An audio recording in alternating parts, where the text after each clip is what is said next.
Hi, I'm Dr. Christy Goodwin, a neuro-performance scientist, speaker, and executive coach who learned the hard way that chasing success can come at a cost.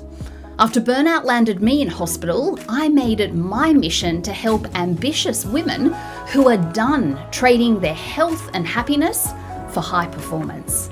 On Spacious Success, I share science-backed strategies and real stories to help you flourish as a female at work and beyond so you can stop paying the success tax.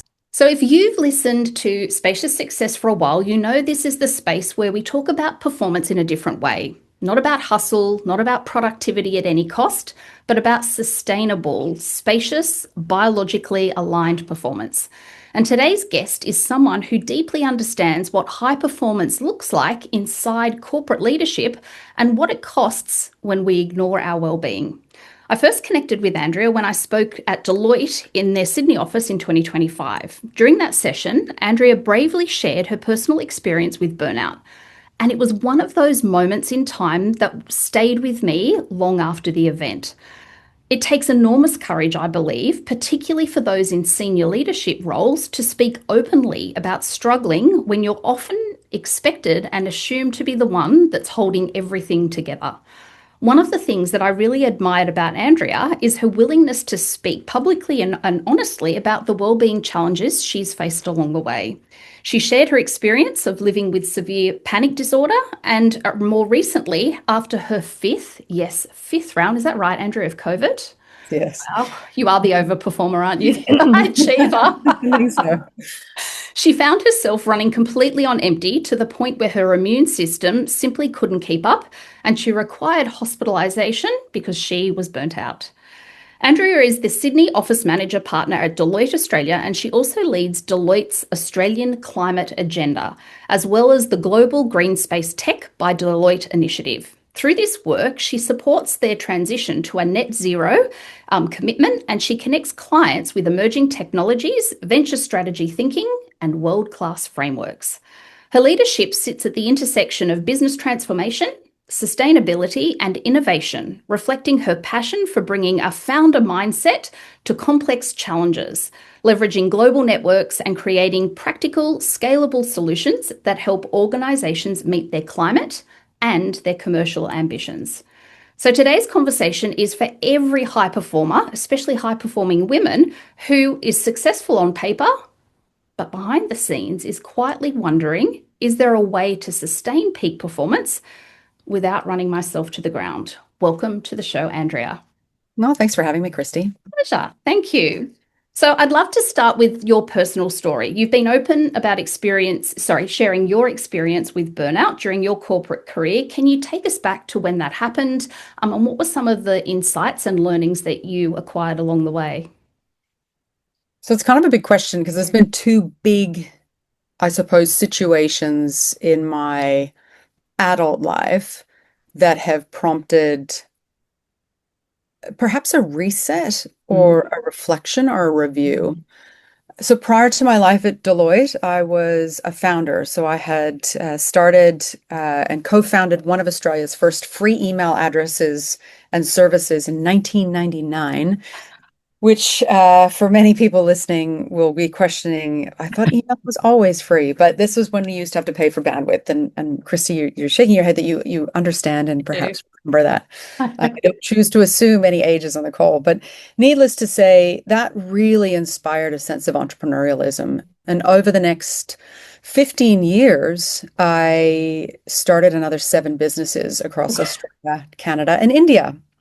A wide range of problems that I was solving, nothing really purpose-driven, but more opportunistic. I always found like there's problems to solve. In 2009, I won Young Telstra Businesswoman of the Year, and I also won Small Business of the Year, the Telstra Business of the Year awards. And in that same year, I also had I was diagnosed with severe panic disorder. Wow. And I will probably put a bit of a trigger warning before I proceed about self-harm, because this was something I had never experienced. I felt like I was mentally invincible. Yes. And that I could conquer anything and that nothing could touch me. Now, at the same time, I was also going through a lawsuit through an exit of a business that I'd sold. I had a business partner relationship that wasn't necessarily in a positive direction. Mm. And I was about to get married. Wow. And uh, it eventuated by my then fiance and I getting on a plane and flying to 5 countries to visit, sorry, 5 weeks and 7 countries to go meet all of our friends and family. I I don't See where recommend this is any of this. going. Yeah, everyone, this is like the foreshadowing of the story that you already know the end of the book too. But um, about 3 days in, it really started to hit me. And then for the next 4.5 weeks, I was experiencing this really unknown Mm. feeling. And it was just this constant sense of fear. And I can never describe it until you meet someone who's had severe panic disorder. And the feeling was extremely foreign to me. Mm. I thought, oh, if I had alcohol, maybe I'd calm down, but that exacerbated it. Yeah. I thought if I went for a run, then I would feel better, but my heart rate would increase and then it would tick over. So 5 weeks later, I came home thinking, oh, well, as long as we're home, I'm sure I'll be okay. Mm. But of course, I wasn't. And I was waking up in the middle of the night, um, mind racing. Mm. And the only way that the fear would stop was through self-harm. Mm. And I remember phoning my dad and saying, I think I'm going crazy. I think I might be schizophrenic or bipolar, but I don't know. I don't have the words. I don't have the tools. I don't understand. And this was obviously a very confronting conversation Mm. because I'd never been able to share anything like that with him, Yeah. or anyone for that matter. And I also found that saying it out loud made it worse. Oh. So he just said, go to the doctor tomorrow, immediately. And so I did. So I went to the doctor the next day, and there'll be plenty of opinions as to, what would have been the best case Yeah. situation. For me, I immediately went on to medication, and Mm. the next day I was in a psychologist's office. Wow. I saw a psychologist twice a week, for 6 months, and every time I went to see her, it would trigger another panic episode. Um, I did stop the self-harm as soon as the medication started, and I didn't tell anyone. Yeah. I think my fiance maybe kind of knew, but I didn't tell another soul. Yeah. And for the next 6 months, I went through treatment and programs and the rest, and our business was growing. I think we grew 100% that year, and it was a service business. My business partners didn't know, my people didn't know, no one knew. It was just not spoken about at Yes. that time, right? And I remember, and I've shared this on LinkedIn, so it's public, but I remember the moment where I just finally didn't feel alone, which is why I think it's so important to share these stories. I thought that I was going to become one of those people. Oh, Mm. I'm going to become one of those people. And I thought I'm never going to be powerful again. I'm never going to be strong again. I'm never going to be, this vibrant sense of who I was again. And I went out to go see a movie with one of my very close friends. And we were in the taxi on the way back from the film, and the film triggered me. And for Mm. just, I never knew what the reason was. I'd get these really severe panic attacks, and they would last for like days. Wow. Um, and I was sitting in the back of the taxi, and I just said, "Look, just, I don't know if I'm doing okay." And she said, Mm. "Oh, what's happening?" And I said, "I just." I'm getting, I think it's like anxiety. And she's like, oh, yeah, I've been going through that for the last 2 years. And this is the doctors I see, and these are the medications I'm on. Ah. How does it feel for you? And I'll never forget that sense of relief Yeah. that she gave me. And I still celebrate her to this day, not publicly because it's not my story to share of hers, but Yep. um, it gave me such a sense of hope because I looked at her and I thought, well, she's normal. Yeah. She hasn't left any of her life behind. And and it just gave me the hope of, okay, I can still be myself. And Mm, so for someone who has a very public position, and I've also been on the speaking circuit for years, I don't shy away from speaking about it, firstly because it's my story and it's part of every piece of who I am today and for the future. But it's also important for others to know that, I still grew my business 100% that year. I still got married. I still bought a house. Um, like nothing in my life became less. yes. If anything, it became more. Oh, So that's the first time. But then, there was also seconds and thirds. So, and I've had relapses since. yeah. And I have a list of things that I go to when it kicks in. Mm, And it's simple things because I forget, like don't drink yeah. coffee, don't drink alcohol, prioritize sleep, drink chamomile tea, take magnesium. It sounds kind of silly to say out loud, but I have a list on my phone so that if it does kick in, it's like, okay, just go to the list, and the Yes. list tells me what to do.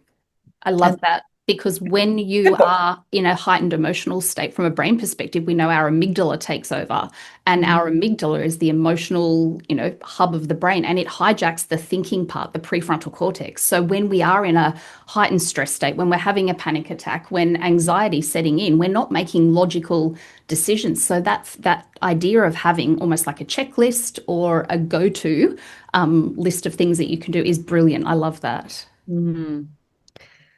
Yeah, so I mean, there's obviously another situation that happened, and it's also because it this last time with the yeah, I know 5 times of COVID.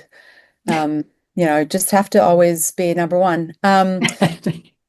It actually came because I really loved what I did. Yes. And so, at the time when I was diagnosed with severe panic disorder, I was in a really difficult moment of life. Mm. It was in this contrast of everything's so good and so bad, and Ah. trying to balance these two situations, sitting in the witness stand in a courtroom, through to planning for my wedding, to, Mm. like it was an absurd time.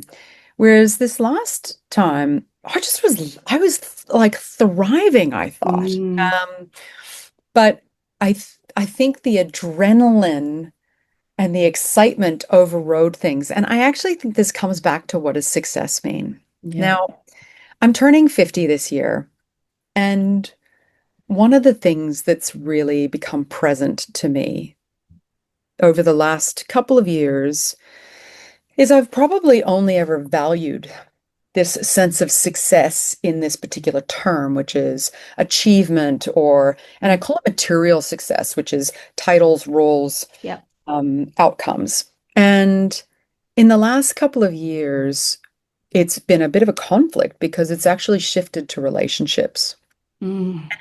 That can be client relationships, client impact, that can be people relationships, it can be partners, whatever, you qualify relationships to be. But it's really shifted. And in the last couple of years, I think I was still figuring that out. And so Mm. it was I was on the road for 9 months of the year, flying around the world, and these incredible moments of like you're on your way to the airport and the team call and they say, you've got to go meet with the Minister of Environment for Korea, South Wow. Korea. And you're like, I don't know anything about this. And you're like, whoop, and you're briefed and you're going to go meet with the Minister of Environment for South Korea. And it's incredible. Yeah. But when that's happening all the time, Yeah. it just didn't give me the chance to kind of sit down. And I found, you know, I reflect now and I realize that all I did was use whatever time I had at home was just to sleep. Mm. And so this year's been very interesting. Last year was obviously, spent a couple of days in hospital. COVID really kicked me in the butt. And it just made me reflect on what I wanted. I still want the achievement. I still want the ambition, but I'm probably a little bit more selfish around where I distribute my IP and my Mm. time so that it is energy giving Yeah. versus energy depleting. And, the last 8 months, I have a client event probably 3 out of 5 nights a week. I don't drink during the week at all. Mm-hmm. And it's so interesting listening to other people like, oh, I have to go to this client event. I have to drink. No, you Mm. don't. Yes. The only person who gets to make that decision is you. And those little things of being very close with the doctors that I work with, being very close on the choices that I'm making during the week have actually made a fundamental difference. And I still get the impact and the achievement and the travel, and Yeah. it's just in a different way. I love that. Now, did I just notice that you're wearing an aura ring? Yeah. Yes. And does that inform? So, for those listening, Andrea's wearing a silver ring. An aura ring's a wearable device that tracks a whole lot of biometric data. I use Whoop straps with my clients, and sometimes we use aura rings, but it tracks simple, well, not simple, it measures a range of biometric data sources, including your sleep, your stress, your HRV, your recovery, your strain. Has using a wearable device informed you, nudged some of your behaviors and habits, helped you to course correct when you Look, got off? I would say no. I've been an unofficial biohacker for probably 15 years. Everything from you know, anyways, I won't name any things, but I've been exploring the possibility of longevity for a very long Mm, time. And so I've had Whoop, Fitbits, Aura, yep. for almost 10 years. The data that I use it for now Mm, is predominantly sleep yes. and determining, and I still haven't figured this out because there are some nights where I will have an alcoholic drink and I will get a 90 sleep score. And I'm Mm, like, how? And then there'll be other days where I will have not drunk coffee past 8:30 and I'll have a terrible sleep score. yep. And then I'll think about what is my sleep program. And so yes, I do think people can get very obsessive about the data. Yeah. To me, it's a direction Mm, and just to check in. Is that how I'm really feeling? yeah. If I'm really feeling that way, then okay, take notice. But Mm. also, sometimes the data's not always what we need to have. Totally agree. I often say to people who use any wearable device, check in with how you physiologically and Hmm. psychologically feel first. And then, if you need to, corroborate that with whatever your wearable's telling you. And then start to look for trends over time or habits and behaviors. I want to go back to, and I want to applaud you.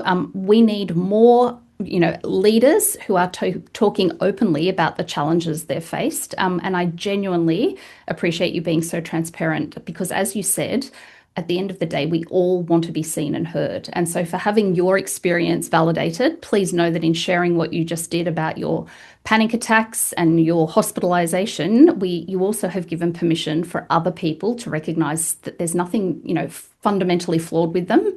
And I loved that you talked about your burnout as an inflection point. I Hmm. work with a lot of people who initially come to me seeing it with great shame. I'm burnt out or I'm on the precipice of burnout. How can we use any dire experience in our life to bounce forward rather than bounce back? So I really liked that. I wrote some notes because you said so many powerful things. You talked about being that high performer who could just keep going. Normally, you could just keep going, and despite having, legal action, planning a wedding, going, was it to 7 countries in 5 weeks? Yeah. So dumb. What one of the Achilles heels, I'm going to say, for a lot of high performers is that many high performers have almost an infinite amount of capability. And so we do have this notion that we can just keep going. And the problem becomes when our capability doesn't match our capacity. And I often say our body keeps score. So even if we convince ourselves I can power on, I can push through, I can just keep hustling, often physiologically our body keeps score. And then we are forced to confront a health issue or a panic attack or burnout or depletion. So I really appreciate you saying that. And I also loved what you said. You talked about in your recent times about reflecting on what success looks like. And I have a friend who calls major milestones in life temporal landmarks, those defining Hmm. moments in time. So your Love it. upcoming 50th birthday, happy birthday in advance, is Hmm. obviously a temporal landmark. And it's a moment in time where we reflect. And I love that you've been reflecting on what success looks like. I have a very wise friend who said to me once, and it stuck with me, that success is living in close proximity to your values. Hmm. And our values shift over time. Our Mm. values shift due to circumstances. But I agree that really reflecting on what it is, and for you, you've identified that it's relationships, be that client, partner, colleagues, but really having a clear definition. Because what I find working with a lot of high performers is that they often get to the top and realize they've climbed the wrong mountain. They get Mm. there and they realize that this isn't what success was supposed to feel like. So I do really appreciate that. Um, when we had our briefing call, we talked a little bit, and you alluded to it just in something you said earlier about people obsessing over wearable device data. And I think we're beginning to see something called well-being fatigue, where high performers often turn well-being or optimizing their health and performance into yet another pressure or performance metric. Do you see this too? Mm. Depends on who you ask. Yeah. Depends on what for. So I'm going to share in the video that we record to share this podcast. There was an online clip. I think I may have showed it at our the keynote I did at Deloitte, but it's a gentleman called Ashton Hall. I thought it was a meme, a satirical meme, but it was apparently a gentleman genuinely showing his 5 hour morning routine that begins at 3:55 a.m. and it's stacked with ice baths, journaling, a workout, supplements, and productivity rituals. I think it reflects a really deeper issue, and that is that many high performers often feel like they need to optimize everything to be successful. They need to do everything. They need to, adopt protocols, biohack their way to the top. But I often find this creates unrealistic standards and even more pressure. Um, have you seen this in other high performers? Have you experienced it yourself? Do you see it in some colleagues? Anything you could share around, I guess, well-being fatigue? It's an interesting one, because it depends if it's well-being fatigue or also the focus on longevity. Mm, And then how are you also present in the moment? I was yes. reflecting on the weekend and being so grateful that, you know, I've had a couple of, big, we'll call them, what did she say? Uh, Temporal landmark. temporal landmarks, in the last, 15 years. And I've still made a choice to live life through them. Oh, So, would I like to be 7 kilos lighter? Sure. Um, do I want to do a 7 week fasting, fat camp situation to get there? No. Um, do I want to have a really great career? Yes. Does that mean I'm going to have to make some sacrifices? Yes. yes. I remember someone once saying to me, you can have it all. You just can't have it all at once, right? And I think that just rings true. Yes. The older you get, the more content you get with that. Yeah. And the ability to reflect and realize the incredible path you've taken, but then also to be able to see, like, what are the choices you get to make moving forward, right?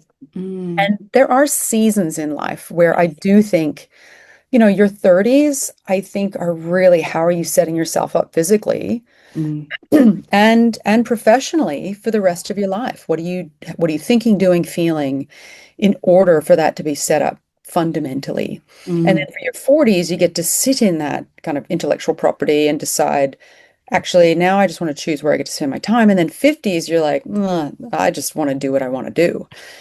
And not all of us have that luxury. I want to be very clear about that. I had to start again from zero 7 years ago, due to a divorce and business challenges and things like that. And so those weren't simple choices for me yep. to make at that time. And I did want to optimize my entire life because I wanted to have all those things at the same time. So it, longevity, I think is something that I would probably spend more time thinking about than optimization Mm, now. And I do think like perimenopause and all this yeah. stuff, like it really does shift how you think and feel about your body and your Doesn't it? mind. Yeah. You start to get brain fog, and there's things that you can do for that. Obviously, that, I've taken full advantage of the pharmaceutical suite, because that's what works for me. Mm, But every person has an individual opportunity to really become intuitive to what their body and mind needs. mm, And and I think as I've gotten older, the more excited I get about it because it's more about how do I get to be the best version of myself Mm, for myself and the people around me. And, by happenstance, that also has to be my career as well. mm. I don't know Well, if that answers your question. no, it does. And I really appreciate what you said about what does success in this season look like. I think we often Mm. have, warped metrics of success because we're comparing where we are to somebody who's 20, 10 years more senior than us. I had an EA who always used to remind me, Karen, she used to say to me, Christy, what does success in this season of your life look like? Mm. So I'm glad that you mentioned that there are iterations and there are evolutions. I also really appreciate what you talked about with trade-offs because I think many of us um, ignore the fact that, as you said, you can have it all, you just can't have it all at once. And I really think that's a message we need a lot of women to hear. And that in choosing to pursue whatever it is that you are choosing, whether it's, your career in this season, whether it's focusing on childcare, whether it's focusing on aging parents, whether it's focusing on charity work, recognizing that there are trade-offs. I often use the analogy of the burners on the stove or the carousel where horses go up and down. And we need to recognize you don't have all the burners on your stove up high all of the time. Some of them need to be down low for it to work effectively. And the same thing with the carousel. Some horses are up while others are down. And I think those insights are really important for people to consider when they're defining what does well-being for them look like in this particular season. Um, But just on that, like Please. I think it's so I was just reflecting, like, do men have this same challenge? And I think in a lot of circumstances they do. Yes. Um, but I think for women, there's always this question of can I have it all? Can I have the career? Can I be the mom I want to be? Yeah. And I chose not to have children. Yep. That was a choice I made a long time ago. But I hear these phenomenal women, berate themselves. Yes. Oh, I missed the swim meet, or I missed this. And I think you've just got to choose to be present where you've chosen to be present in Yeah. those moments. So when you're at home, be at home. Yep. When you're at work, be at work, however you can, and allow yourself the permission. And I think I used to really need permission. Like, is it okay for me to just have a self-care day? I think it would be really beautiful to have people give themselves permission to Yes. just choose one thing in that moment and then choose another thing in the next moment. And, I remember phoning all my friends 2 years ago and saying, like, I'm going to be a terrible friend for the next year and a half. And they're like, we don't even know what you're talking about, but okay. And I didn't see them. I Yep. really spoke to them. We kind of texted here and there. And then this year, they've really needed me Mm. in this last 8 months. And I've made a different choice. I was like, I'm not going to travel as much. And I've spent some really beautiful time with my friends in the last 8 months that I chose not to Yep. 2 years ago because I was on a high of like a different experience. And what a beautiful example of that burner analogy that you had to turn the dial down for a little while. You front loaded, you warned your friends that the commitment to their friendship was going to take a back seat for a short period of time. But now, because your friends need you, you've dialed it up. And again, a beautiful reflection of that value you spoke to earlier about really prioritizing relationships.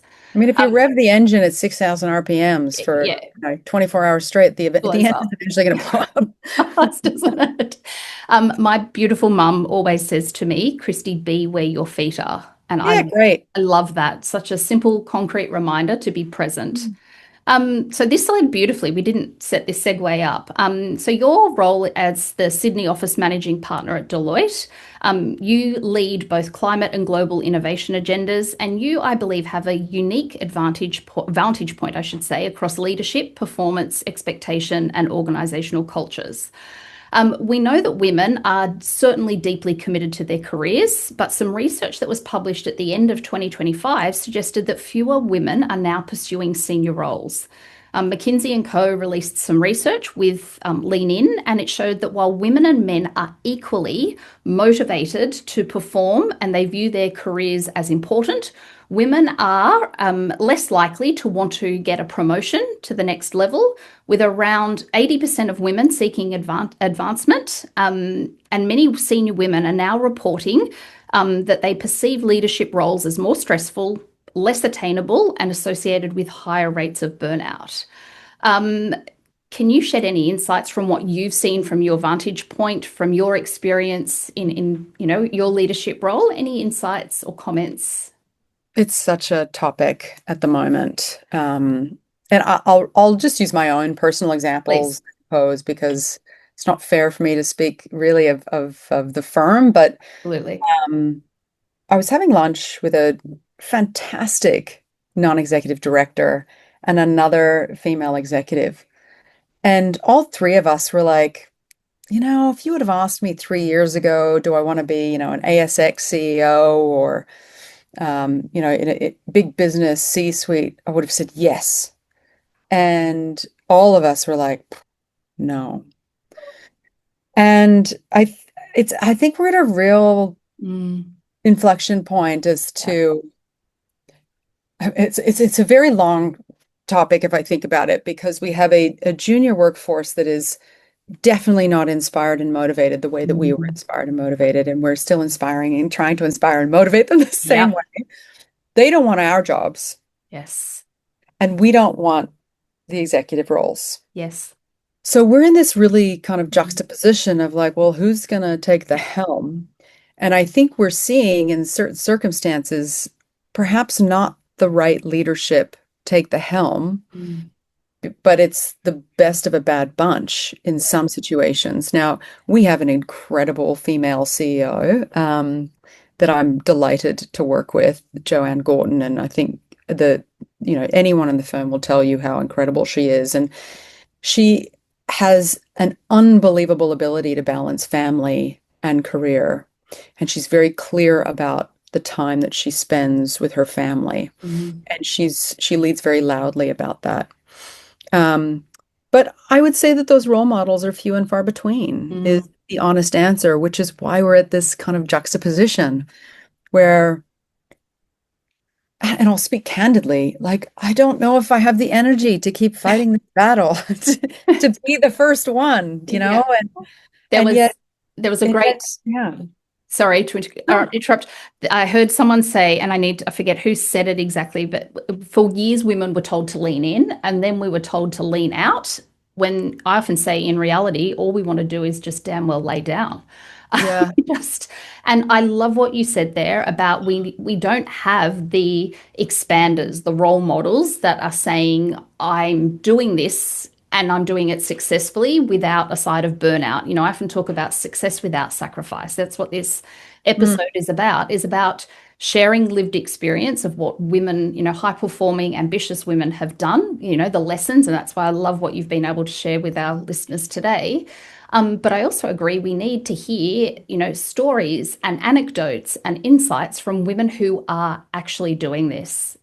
So I I, think, like, I am not, so I'm probably the last person that should be speaking about this, but from my own experience, I think hearing more women talk about it doesn't necessarily solve the problem. no. What I believe we need is a coming together of capabilities across both genders and diversities. Oh, yes. And, when men lead alongside women, respecting the different attributes, traits, and capabilities that they each bring to the table, you create magic. You create incredible businesses. I've been reflecting a lot on male advocacy as we are approaching International Women's Day, for our conversation here today. And um, I've been reflecting on the men that have really been incredible advocates for me in Yes. this firm. Yeah.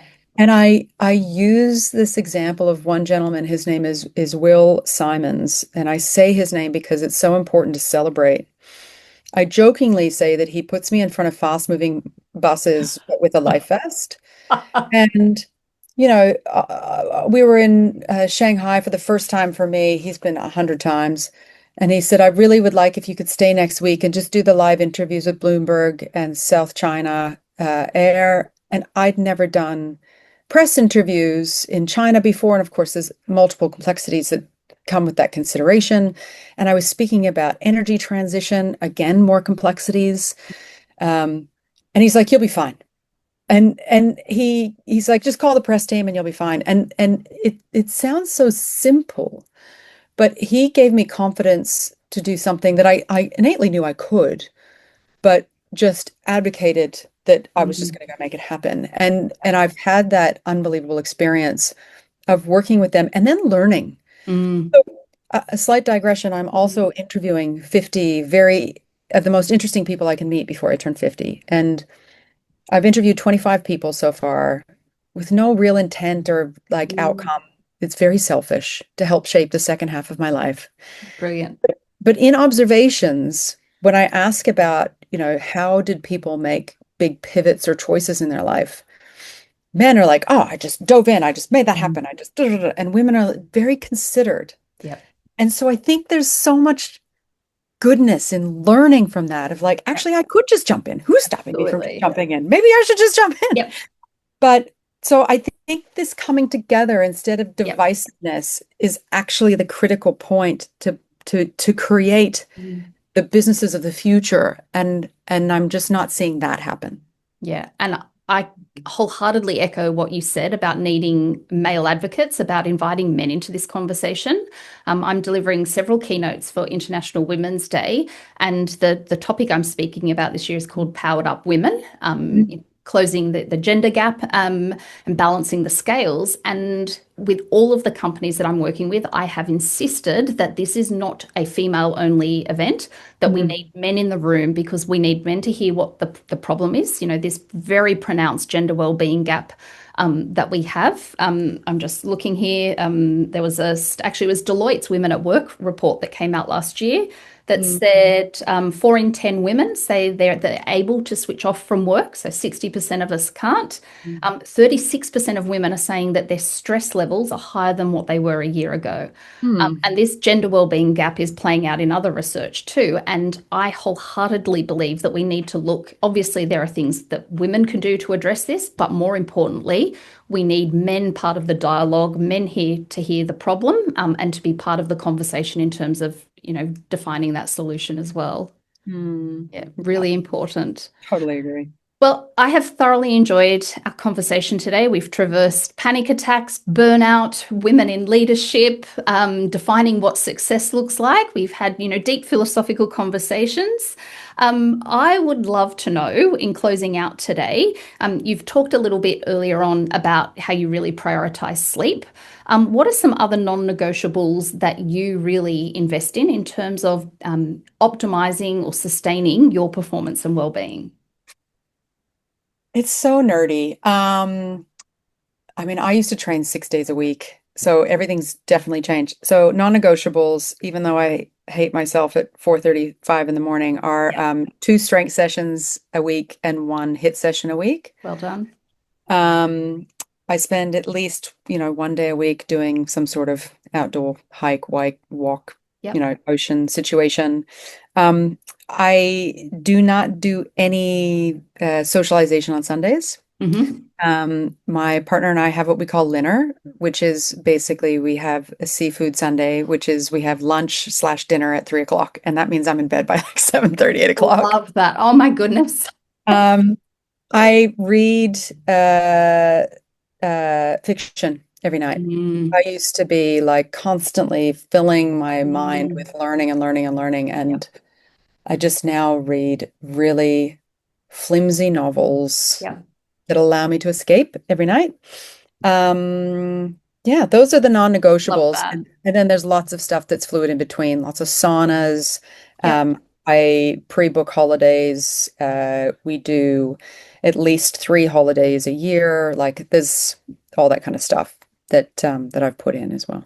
Love that. I call them MVPs, minimum viable performance measures. Like what are the things that give you energy, and they are bespoke to you. So for some people, the thought of getting up at 4:30, I'm like you. I get up. I'm the early I bird, mean, so I that works don't for want me. to, but here I am. Well done. Well done. Your future self, future 50-year-old will be thanking you for those tough decisions that you're making. But I think the final thing is I'm also in bed. If I can be in bed by 8:30, I will Oh, be. winning the day. Yep. Uh, but most nights I'm in bed by 9:30. Yep. All right. Last rapid fire question. Yeah. What does a spacious success look like to you personally right now? As you're approaching 50, this big temporal landmark, if you were to go back and give advice to your younger self, what would you say you could do to experience that spacious success? Um, Spending time doing the things and with the people that Mhm. really mean something to me. Beautiful. Lovely. That's What an awesome way to wrap up. Can I thank you? Thank This you. conversation has been brilliant. I'm sure the listeners will get lots out of it. And can I once again applaud you for your honesty, your transparency, and for being that expander, that exemplar for other ambitious and accomplished women too. Thanks for your time, Andrea. Oh, thank you, Christy. Pleasure.